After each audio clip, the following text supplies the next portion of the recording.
ये police case है। आप किसी बड़े हॉस्पिटल में चले जाएं। आप कंडीशन देखिए, आप ब्लड अरेंज करें, मैं इनको फर्स्ट एड प्रोवाइड करता हूँ।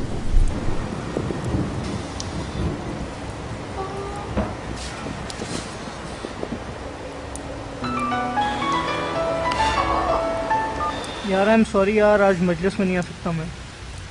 हाँ एक इमरजेंसी केस आ गया। हाँ ओके ओके, अल्लाह हाफिज़।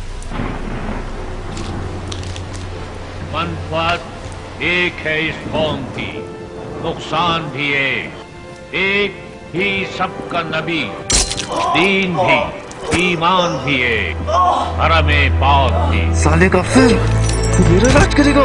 अल्लाह भी, ये मैंने क्या किया? कुरान भी एक। कुछ बड़ी बात थी, होते जो मुसलमान भी एक।